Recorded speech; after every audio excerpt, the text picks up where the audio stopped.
Disney didn't dominate entertainment because it made better movies. It dominated because it controlled trust. For most of modern entertainment history, Disney occupied a position that functioned differently than every other studio. It was not evaluated like a normal supplier of content. It was treated as a default. For families, choosing Disney rarely felt like a purchase decision. It felt like selecting the safest available option inside an industry built on uncertainty. That safety was not assumed by accident. It was constructed over decades, reinforced through repetition, and protected through restraint. Parents did not approach Disney releases the way they approached other releases. They did not wait for review cycles to resolve. They did not debate suitability as an open question. They did not feel the need to investigate what the brand was offering in advance. They deferred judgment automatically. That deference created a structural advantage. It removed friction from the transaction. The consumer's most important screening step was outsourced to the brand. When a brand becomes the screening mechanism, it gains leverage that is not dependent on each individual product being exceptional. That leverage shows up in pricing first. Disney could charge more than competitors without requiring stronger persuasion. It could charge more for tickets, for home releases, for merchandise, for park access, for premium placement, and for licensing. The customer did not interpret higher pricing as a warning signal. The customer interpreted higher pricing as consistency. This is how trust becomes economic power. It also shows up in timing. Disney did not have to rush releases to win attention. It did not have to fill the calendar to stay visible. It did not have to compete for the same weekly urgency other studios depended on. When Disney released something, audiences assumed it mattered. That assumption carried the release further than marketing could. This is why Disney movies were treated as events, not content. Not because every film was flawless, not because every release changed culture, because the system around Disney releases created concentration. A Disney release arrived with built-in prioritization. Families planned for it. Retailers prepared for it. Theaters allocated for it. Media amplified it. The key driver was not noise. The key driver was scarcity. Scarcity was not nostalgic. It was strategic. Disney controlled access in a way that preserved value over time. Theatrical windows were enforced. Home releases were delayed. Releases rotated rather than remaining permanently available. Catalog titles were managed as assets, not as background inventory. This structure did two things at once. It kept demand from dissipating. It kept attention from fragmenting. When access is limited, audiences adapt behavior around the release schedule. That adaptation creates anticipation. Anticipation increases tolerance. Tolerance increases pricing power. Pricing power increases negotiating power. Negotiating power increases control. Control makes scarcity easier to maintain. This is not a moral loop, it is a structural loop. Disney benefited from it for decades because it treated scarcity as a condition worth protecting. It released less than it could have. It withheld access longer than audiences preferred in the short term. It kept the catalog from becoming free-floating inventory. It did not treat availability as a customer right. It treated availability as a lever. That lever reinforced trust. Trust functioned as a guarantee that reduced perceived risk. In entertainment, perceived risk is the dominant barrier. People do not only pay for quality, they pay to avoid regret. Disney reduced regret probability in the buyer's mind, not by being perfect, by being reliably aligned with a specific standard of safety and predictability. That predictability created a form of loyalty that did not require constant maintenance. It did not require weekly performance. It did not require endless novelty. It required continuity. Continuity is easier to preserve when output is selective. Selective output is easier to preserve when distribution is controlled. Distribution control is easier to preserve when partners depend on your releases. Disney cultivated that dependence. Theaters depended on Disney because Disney concentrated demand into fewer, larger moments. Retail depended on Disney because Disney products moved reliably at premium pricing. Licensing partners depended on Disney because Disney properties held long-term value. Talent depended on Disney because Disney offered the clearest path to mass family reach. The dependence was mutual, but it was not symmetrical. Disney could say no more easily than others could. Disney could dictate terms without appearing aggressive. It could enforce rules because it controlled something partners could not replace. That is leverage. Leverage is not popularity. Leverage is the ability to impose conditions without losing the deal. Disney had that ability across the entire value chain. It had it because the brand acted as a trust shortcut. When trust is outsourced to the brand becomes a gatekeeper. Gatekeepers set prices. Gatekeepers set schedules. It preserved willingness to return. That willingness was an asset. It allowed Disney to preserve a slower tempo. It allowed Disney to avoid dilution. It allowed Disney to keep properties rare enough to remain meaningful. Meaning is not a creative concept in this context. Meaning is a behavioral allocation of attention and money. Disney's structure forced that allocation to concentrate. The core point is simple. Disney's dominance did not come from being better at entertainment than everyone else. It came from being better at maintaining conditions that made its entertainment carry more weight. Those conditions were trust, scarcity, and control. Trust reduced friction. Scarcity concentrated demand. Control preserved both. This combination created leverage that compounded. It compounded not because each release was excellent, but because each release reinforced the expectation that Disney releases mattered. Expectation is not an emotion. It is a decision shortcut. Decision shortcuts are valuable because they reduce cognitive cost. When a brand reduces cognitive cost at scale, it gains a permanent advantage over brands that require active evaluation. That advantage is leverage. Leverage is slow to build because it requires consistent restraint. It is fast to lose because it depends on maintained conditions. Disney's real power was leverage, not creativity. Disney did not launch Disney Plus because it needed a new revenue stream. It launched Disney Plus because its position in the industry was changing in a way leverage could not fully protect. For decades, Disney's power came from controlling distribution without owning it outright. Theaters needed Disney's releases to anchor calendars. Networks needed Disney content to legitimize programming blocks. Cable channels needed Disney brands to stabilize subscriber bases. Retailers needed Disney characters to guarantee sell-through. Disney did not need to own the pipe, it owned demand. But as distribution consolidated into platforms, that arrangement began to look fragile. Not creatively, structurally. Netflix did not threaten Disney by making better content. It threatened Disney by changing how access worked. Streaming normalized immediacy. It removed waiting. It removed windows. It removed friction. Audiences stopped associating importance with delay. They stopped organizing behavior around release dates. They stopped treating access as conditional. From Disney's perspective, this was not a cultural shift. It was a control problem. As platforms became the default interface between content and households, leverage moved downstream. Whoever controlled the interface controlled the relationship. Whoever controlled the relationship controlled data, pricing flexibility, and habit formation. Disney saw this clearly. Remaining dependent on third-party platforms meant surrendering long-term control over how its brands were experienced. It meant allowing others to intermediate trust. Owning distribution promised insulation, it promised direct access, it promised the ability to shape behavior rather than react to it. From a strategic standpoint, Disney Plus was not optional, it was defensive. The decision did not require optimism, it required realism. If platforms were going to become infrastructure, Disney could not afford to be a tenant. Owning distribution felt like leverage, and at first, it was. Disney could bundle its entire catalog into a single environment. It could price aggressively. It could cross-subsidize losses with parks, merchandise, and theatrical revenue. It could normalize Disney Plus as part of household routine. Early losses were not failures. They were penetration costs. Disney Plus did not need to be profitable at launch. It needed to be embedded. Low pricing reduced friction. Bundling reduced decision-making. Free trials trained habit. This was not generosity. It was architecture. But architecture changes incentives. Once distribution becomes internal, scarcity stops being enforced automatically. When you own the pipe, absence becomes visible, and visible absence becomes a liability. In theatrical distribution, silence builds anticipation. In subscription distribution, silence creates cancellation risk. That difference is not philosophical, it is mechanical. Subscription platforms do not optimize for anticipation, they optimize for continuity.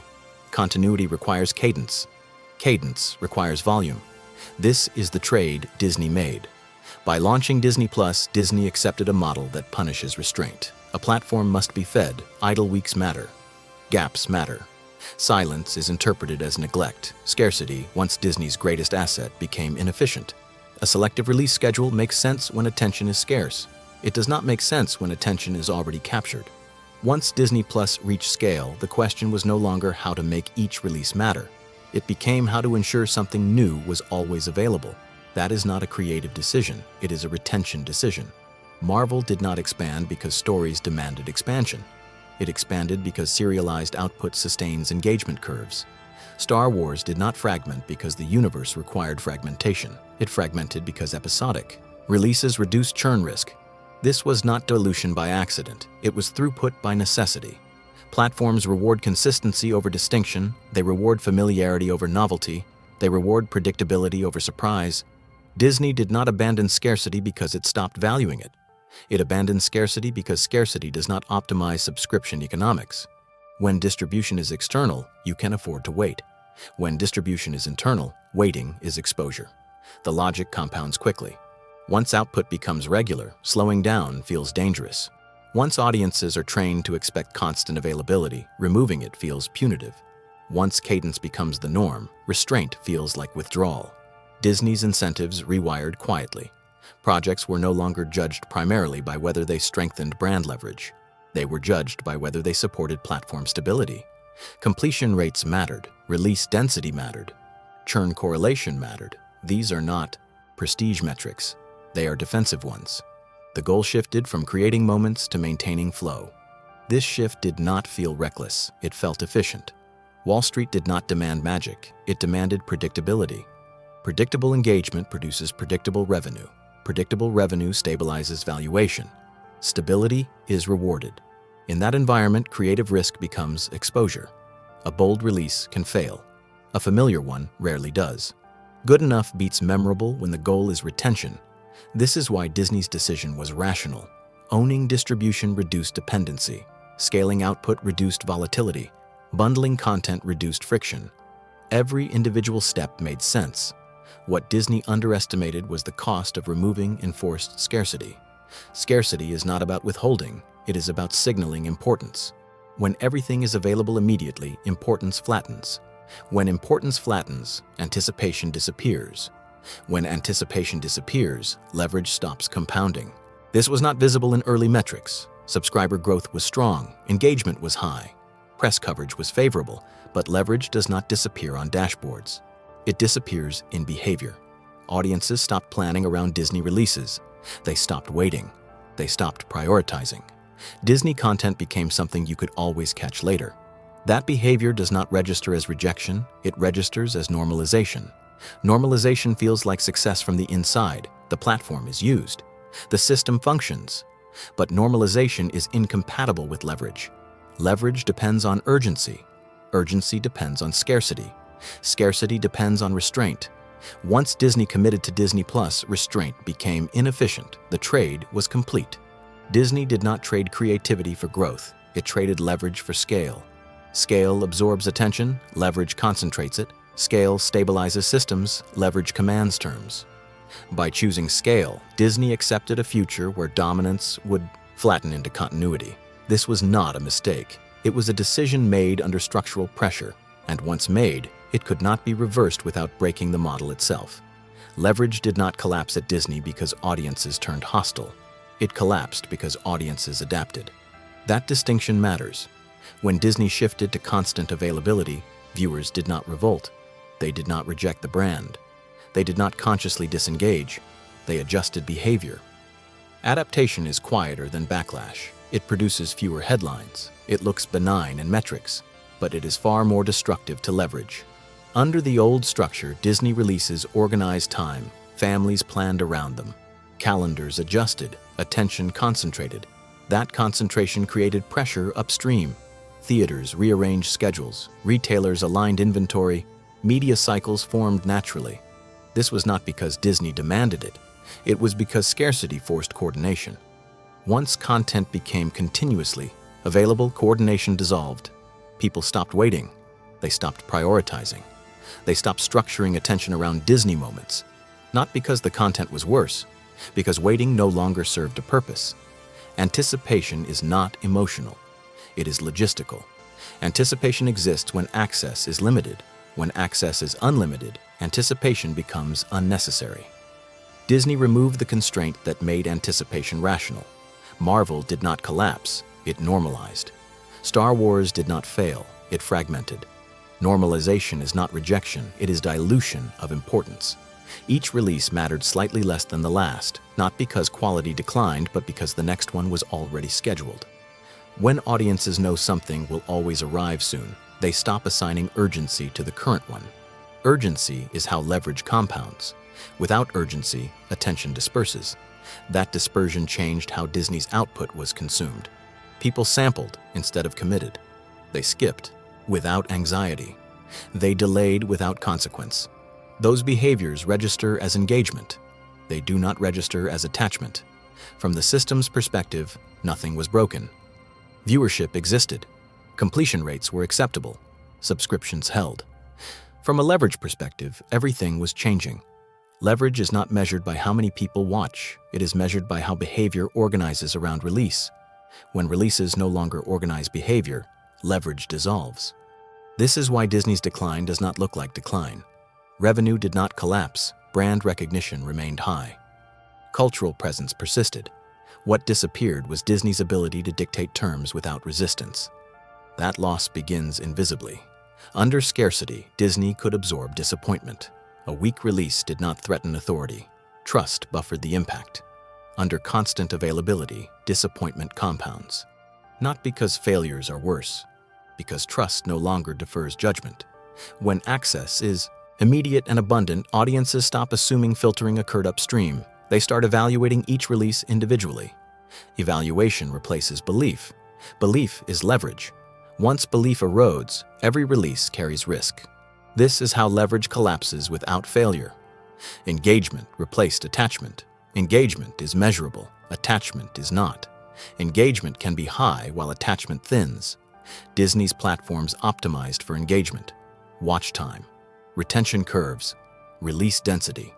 These metrics reward continuity, not concentration. They flatten spikes. They discourage silence. Spikes create volatility. Volatility threatens retention modeling. Flat lines stabilize forecasts. This is why good enough outperformed memorable. Memorable content creates uneven engagement. Uneven engagement creates risk.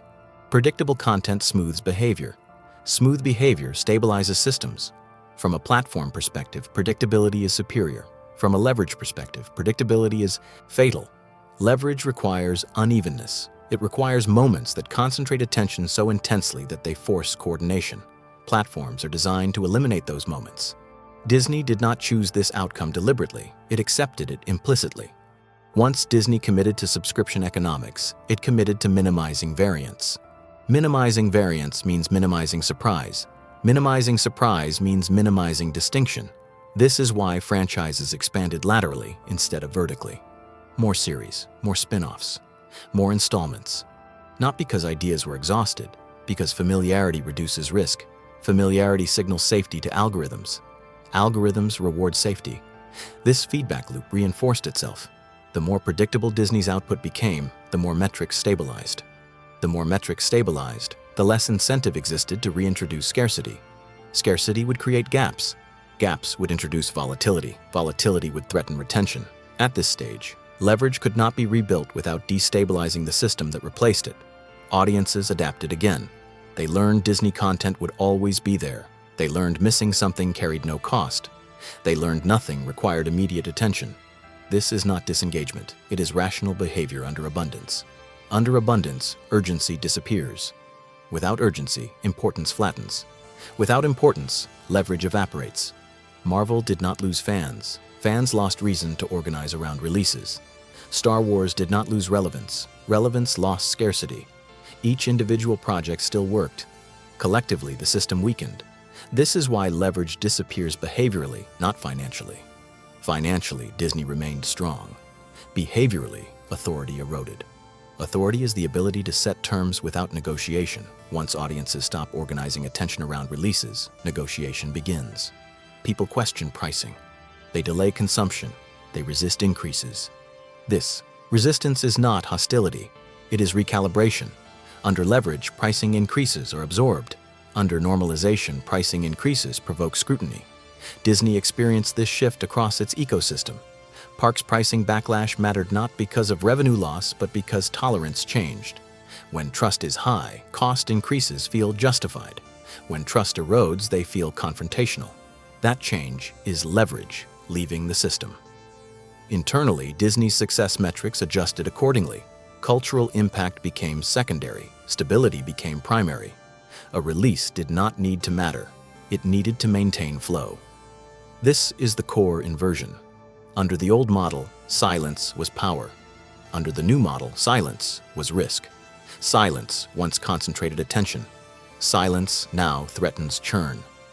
Disney trained audiences out of waiting. Once trained, that behavior does not reverse. Leverage depends on asymmetry. One party waits, the other decides.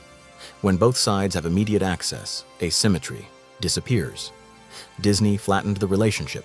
Flattened relationships do not support leverage. They support continuity. Continuity is survivable. It is not dominant. This is why Disney did not collapse. Collapse requires shock. Shock requires fragility. Disney built a resilient system. Resilience absorbs shocks by design, but resilience trades dominance for stability. By the time dissatisfaction became visible, leverage had already dissolved. There was nothing to fix. The system was functioning as designed. What disappeared was not quality. It was consequence. Releases no longer carried consequence because they no longer required coordination.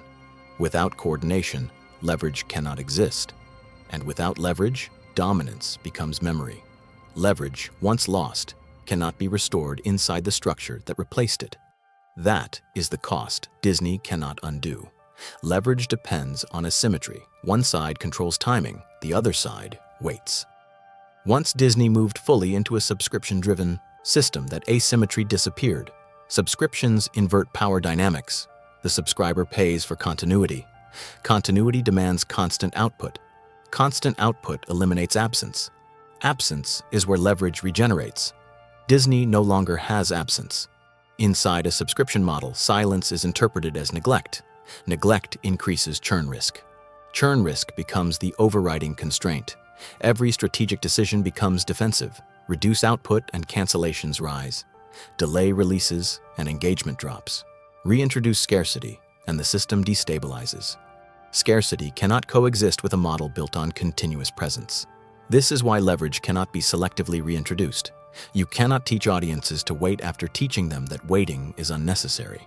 You cannot restore anticipation after training consumption behavior around immediacy. Behavior does not rewind. Once Disney crossed this structural boundary, its negotiating posture changed permanently. Theaters adjusted first. When Disney releases stopped functioning as cultural anchors, theaters stopped organizing calendars around them. Opening weekends softened. Attendance became conditional. Not because films were rejected, because urgency dissolved. Urgency once forced alignment. Without it, theaters gained optionality. Optionality shifts leverage. Disney could still release theatrically. It could no longer dictate terms without compromise. Pricing power weakened next. Premium pricing relies on emotional tolerance. Tolerance relies on trust. Trust relies on restraint. When audiences feel saturated, every increase feels aggressive. This is not a revenue problem. It is a leverage problem. Under leverage, price increases feel inevitable. Without leverage, they feel negotiable. Negotiation is the signal. Talent relationships adjusted accordingly. Disney remained attractive. It did not remain indispensable. When distribution options multiply, exclusivity erodes. When exclusivity erodes, leverage flattens. Disney could still hire talent. It could no longer command deference. Deference is leverage. Internally, decision-making hardened. When leverage disappears, organizations optimize for defense. Projects are evaluated by risk containment rather than impact. Familiar formats outperform distinct ones. Continuity outperforms silence. This logic is not ideological, it is structural. Once a system requires motion to remain stable, stopping becomes dangerous. Disney did not choose to flood the market. It lost the ability to pause. Pause requires confidence. Confidence requires leverage.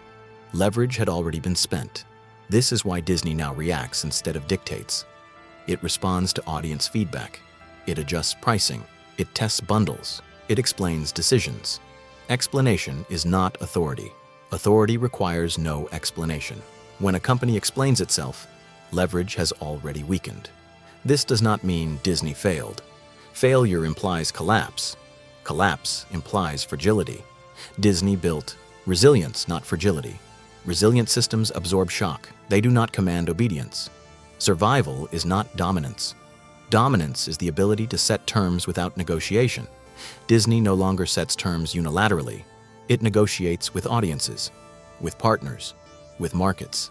That is the irreversible shift. Normalization is the final stage of decay. Not collapse, not scandal, not implosion. Normalization. The brand continues, the machine runs, the output persists. What disappears is the ability to matter less often and matter more when it does.